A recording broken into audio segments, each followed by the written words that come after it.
cultura, como se dá a gestão do Conselho de Cultura, o papel do conselheiro. Mas a gente não pode falar dessa temática sem falar da gestão pública da cultura.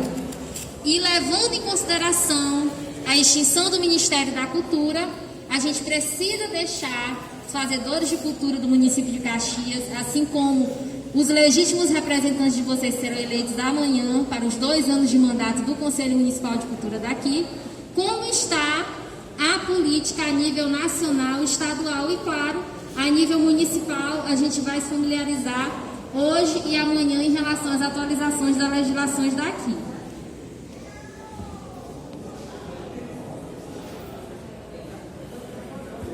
Bem, o que é cultura?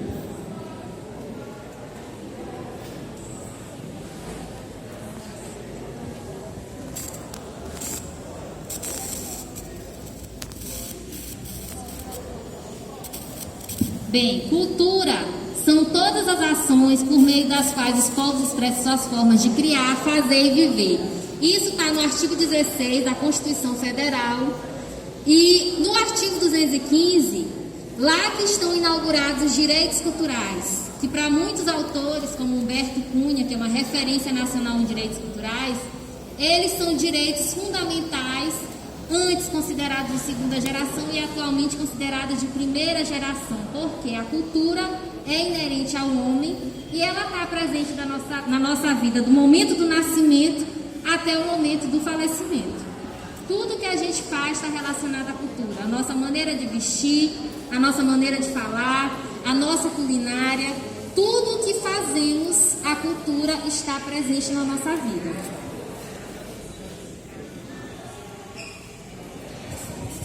A questão das festas, das manifestações culturais, a literatura, a memória, a história, tudo isso se caracteriza como cultura. Há uma coisa bem interessante, na época que se constituiu o Plano Nacional de Cultura, né, que se institucionalizou a cultura no Brasil de uma maneira, criando um arcabouço para a cultura, se pensou na tridimensionalidade da cultura. Então, nós temos a dimensão simbólica, que está ligada exatamente à linguagem, aos modos de fazer, aos modos de criar, aos saberes. Tudo isso está ligado à simbologia, até a nossa relação de pertencimento em relação à cultura, o que a gente considera importante. Por exemplo, hoje, eu fiquei aqui super emocionada de ver o Lili, que eu só conhecia assim, de longe dos arraiais, assim, de São Luís, quando ia se apresentar, eu conseguia ver nas noites, mas assim, tão de pertinho, poder conversar com o mestre, foi um momento único. E é uma das danças que a gente tem poucos grupos que fazem essa dança, então é como se estivesse em processo de extinção, e é importante que essa dança ela possa ter mais grupos e que ela possa se espalhar pelo estado, é importantíssimo. Gente, eu gostaria de convidar os companheiros e companheiras que estão fora do Centro de Cultura, os companheiros que estão aqui no corredor do lado. É muito importante a palestra da agora, para que amanhã a gente possa eleger o conselho. A gente tenha aí, esteja bem gabaritado para saber o que é o conselho. Então eu queria pedir de coração que todo mundo pudesse sentar aqui para prestigiar a nossa presidente do conselho.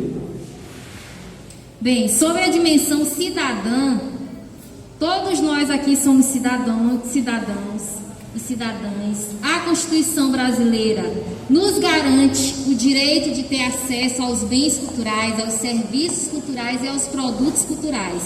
Então, quando a gente fala da dimensão cidadã, é o nosso direito em relação a ter acesso em tudo que se relaciona à cultura. E essa questão do direito também está ligada a um dever, que é o dever do poder público, fazer com que essa cultura possa estar acessível aos fazedores de cultura, as pessoas que são leigas, que não são fazedoras de cultura, também têm direito a ter esse acesso. E também a questão econômica. A gente ouve muito falar que a prioridade é a educação, é a infraestrutura, é a saúde, e questões relacionadas à cultura, esporte, as outras pastas ficam de lado. Mas é importante lembrar que cultura é investimento. A cada R$1 investido na cultura, você tem 4 de volta, de lucro, tá? Então, fora as questões ligadas, sociológicas, antropológicas, tá? Por exemplo, Caxias. Tem grandes escritores de Caxias, tá? Que fizeram história. Então, isso é importante que todas as gerações possam conhecer. Então, essa questão relacionada à economia, ela ultrapassa diversas barreiras. Imagine só, o Y que está aqui produz diversos livros, poemas. Tudo isso que ele produz é importante que seja publicizado, que as pessoas possam ter acesso, possam comprar. Isso gera renda. Para vocês verem todas as barreiras aí que a cultura pode ultrapassar com essa tridimensionalidade que ela possui. Sobre o Ministério do Turismo, no início eu falei da extinção dele, vocês não imaginam o impacto que isso criou no setor cultural no Brasil. Você tinha uma pasta que representava a cultura de todas as formas, tá? Na questão da preservação do patrimônio com o IFAM, na questão da própria produção cultural, editais de diversas montas para diversos segmentos culturais, e isso foi reduzido a uma secretaria. Então, o orçamento diminuiu, os profissionais dedicados a essa área também diminuíram muito esse quantitativo. Então, nós tivemos um grande retrocesso em relação às conquistas culturais, aí que nós tivemos na época que foi idealizado o Plano Nacional de Cultura. Então, com a extinção do Ministério da Cultura, o MINC, atualmente a gestão cultural está ligada ao Ministério do Turismo, causando grandes impactos naquilo que diz respeito à execução de ações culturais, sejam elas diretas ou transversais. Porque mesmo aqui no Ministério da Cultura, havia parcerias com outras partes do governo federal. Secretaria Especial da Cultura, SECULT, é hoje que o nosso Ministério da Cultura se reduziu a essa secretaria. Então, atua por meio de órgãos específicos como a Secretaria Nacional de Fomento e Incentivo à Cultura, o Programa Nacional de Apoio à Cultura, que é o PRONAC, tá? Essa questão teve o Programa de Cultura do Trabalhador em 2020. Temos também a Secretaria Nacional do Audiovisual, que é a SAF. Vocês já devem ter ouvido falar da Lei Paulo Gustavo. A maior parte do recurso vem do Fundo Setorial do Audiovisual, então por isso que os outros segmentos culturais percebem um pouco menos dessa renda dessa lei, desses recursos dessa lei, porque tudo que é oriundo desse fundo específico tem que ser empregado exatamente nesse segmento cultural que é o audiovisual. Entidades vinculadas ao Ministério do Turismo. Nós temos autarquias, que é o Instituto do Patrimônio Histórico e Artístico Nacional, o IFAM. O IFAM trabalha com a questão de preservação de bens registrados, que são as manifestações culturais intangíveis, aquilo que você não pode pegar, mas vocês acabaram de ver aqui a apresentação do Lili, tivemos a questão da apresentação musical, então isso é intangível. Você não pega, mas você sabe que existe e a importância que isso tem no nosso dia a dia. Então existem 4 livros de registros de bens intangíveis, saberes, expressões, lugares e celebrações. Aqui no Maranhão especificamente, nós temos praticantes de capoeira, a roda de capoeira é patrimônio cultural e material do mundo, tá? Nós temos também o Complexo Cultural do Bumba Meu Boi, que também é patrimônio cultural e material do mundo. Temos no Maranhão cordelistas, os 2 bens que eu falei anteriormente também são patrimônio do Brasil. E temos o tambor de crioula, que também é patrimônio do Brasil. Então nós temos 4 bens que são registrados a nível nacional e 2 bens que são registrados a nível internacional e tutelados pela Unesco. Temos também a Agência Nacional de Cinema, Ancine, também sofreu muito com essa questão do desmembramento aí do Ministério do Turismo. Primeiro foi para o Ministério da Cidadania, depois foi para o Ministério do Turismo. Então, com tudo isso, essas pastas elas foram enfraquecidas. Então, o recurso que tinha, que era gigantesco, para que o Brasil investisse em produção de filmes, isso foi praticamente reduzido a nada. O que nós chamávamos de Condecine, que é um imposto que inclusive alimenta o Fundo Nacional de Cultura, simplesmente ele está parcialmente bloqueado pelo governo federal. E aí já houve várias reuniões na Câmara de Deputados, na Comissão de Cultura, para que volte a ser como era antes.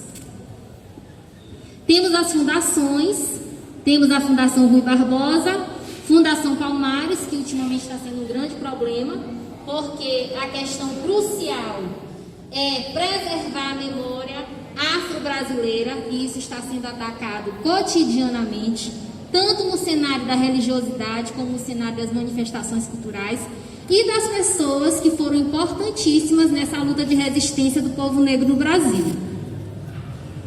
Temos a Fundação Nacional das Artes, Funarte. Vocês já devem aqui ter participado dos editais da Funarte, são fantásticos. Então, a Funarte é vida para a cultura brasileira. E temos a Fundação Biblioteca Nacional.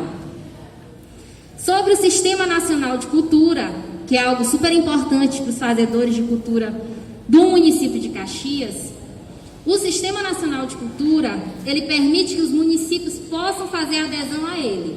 Mas para isso que é necessário assinar o termo de adesão, e daí é necessário para a criação, para você ter um sistema de cultura, tem muita gente que chama de CPF da cultura, que é o conselho, que vai ser reativado amanhã, importantíssimo, que é a esfera de participação da sociedade civil. É o Plano Municipal de Cultura, que vai planejar as ações de curto, médio e longo prazo. Isso tem que ser lei também, tem que ir para a Câmara de Vereadores. Lá vão ter metas, né? Vão ter as ações. E isso tudo é feito com a anuência dos fazedores de cultura. Os fazedores de cultura de cada segmento cultural da cidade é que vão dizer quais são as metas que tem que compor esse plano. E temos também a questão do Fundo de Cultura, tá? Que é um dos mecanismos de financiamento que a gente vai ver mais à frente. Também temos a questão do Sistema Municipal de Indicadores Culturais, que é um mapeamento de todos os segmentos culturais, todas as casas de cultura, quem são os fazedores de cultura, quais são as manifestações culturais que existem no município, como elas são feitas, ou seja, é um grande memorial, é um grande inventário do que se tem de cultura na cidade. E temos também a questão da Lei de Incentivo à Cultura, que é um grande desafio para as gestões municipais implementar as leis de incentivo à cultura, porque é necessário que parte dos recursos do ISS sejam destinados para essas leis. Ao invés do empresário pagar este imposto para o município, ele vai fazer uma renúncia fiscal e esse valor desse imposto vai ser investido numa ação cultural, num projeto cultural. Para o Ministério do Turismo, lá na Secretaria da Cultura, quando você faz esse protocolo, você tem uma proposta. A partir do momento que é avaliado, recebe o certificado de mérito, aí sim você tem um projeto cultural. E aí é uma outra luta para conseguir uma empresa que patrocine esse projeto, que compre a sua ideia. E para isso é importante que esse projeto seja coeso, tem que ter um bom portfólio e tem que ter uma boa proposta para que esse empresário possa investir nesse projeto cultural. Aqui a gente tem alguns elementos constitutivos dos sistemas de cultura. Eu já falei alguns anteriormente e temos aqui um que é importantíssimo, que é o Programa de Formação na Área Cultural. Isso é muito importante. Não adianta apenas o município, o governo do estado, o governo federal, apenas lançar editais e pagar os grupos culturais. Nós precisamos capacitar os fazedores de cultura.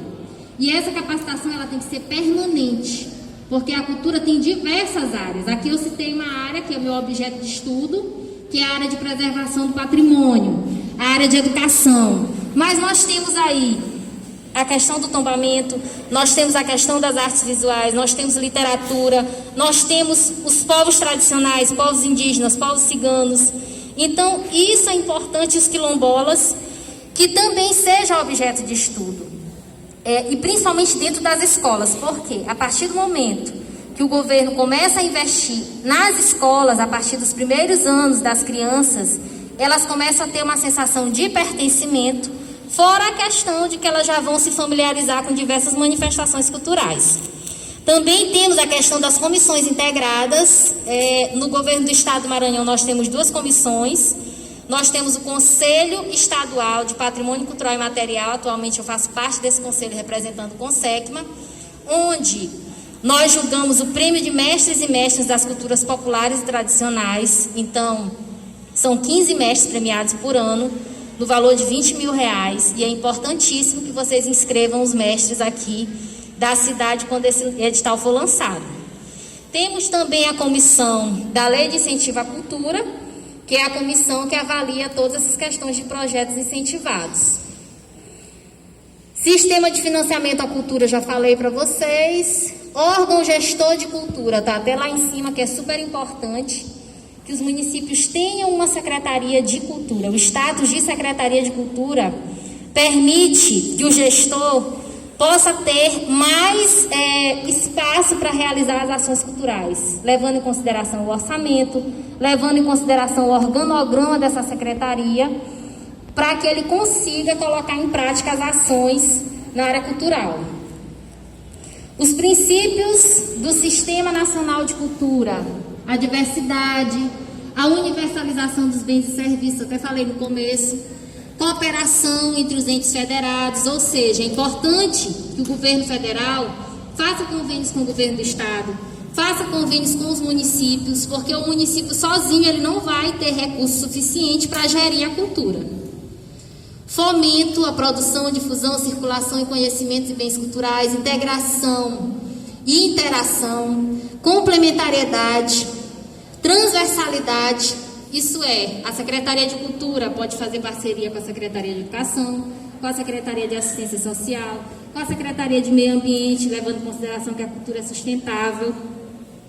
Autonomia, transparência e democratização, que no caso é permitir o acesso de todos de maneira igual, tratar os iguais como iguais e os desiguais como desiguais. Um exemplo, hoje eu olhei aqui o Lili, a gente fez uma proposição do Conselho para o governo do Estado, para que se faça um inventário das manifestações culturais que estão em risco iminente de desaparecer.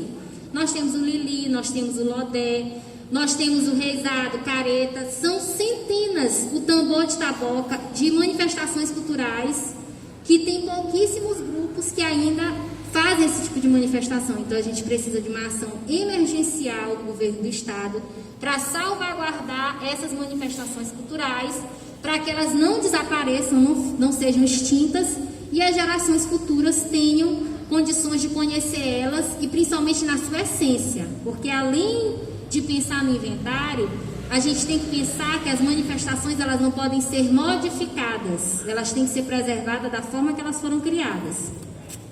Bem, Secretaria de Cultura ou órgão equivalente.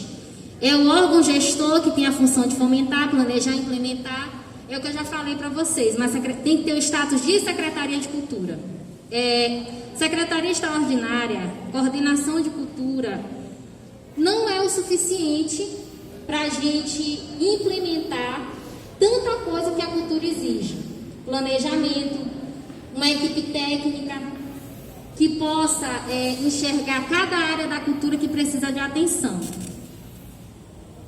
Conselho de Política Cultural, eu falei tudo isso. Não tinha citado a questão, só citei uma vez a questão do Conselho de Política Cultural. Mas cada pessoa, ou representante de entidade, e até mesmo os representantes do poder público que forem indicados ou eleitos amanhã, é importante que tenham conhecimento de todo esse complexo aí de mecanismos que existem na cultura no Brasil, no Estado e até no próprio município. Por quê? A função de conselheiro, ela exige muito conhecimento, ela exige que você se doe bastante para essa função, porque é de interesse público, não será remunerado. Então é importante estar atento a todo esse cenário para saber o que vai pautar para a sociedade civil, o que receberá da sociedade civil e de que maneira vai fazer com que as ações do seu segmento cultural sejam atendidas pelo poder público. Mas é claro, o conselho ele não tem a função de brigar com o poder público, como a gente vê por aí. Ele tem a função de pactuar.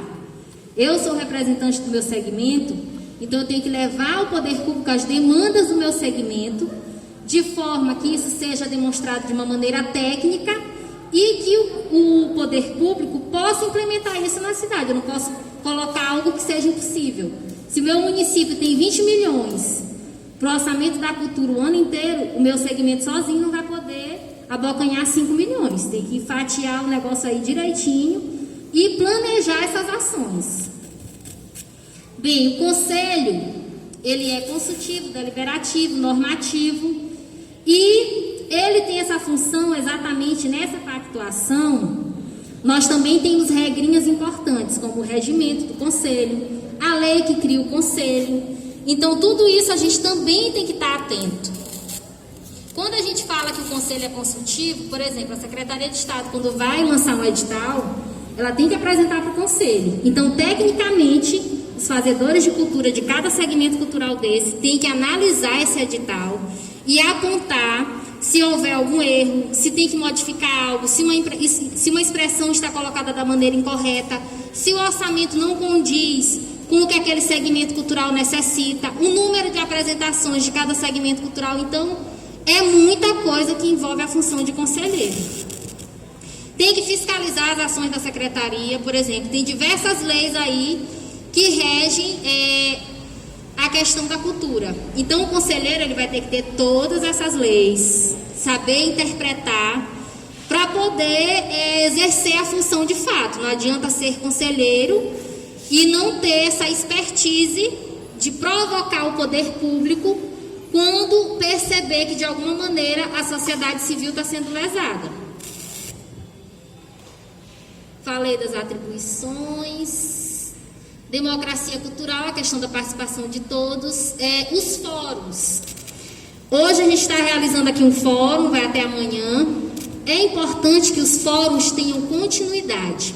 Vou dar um exemplo bem prático.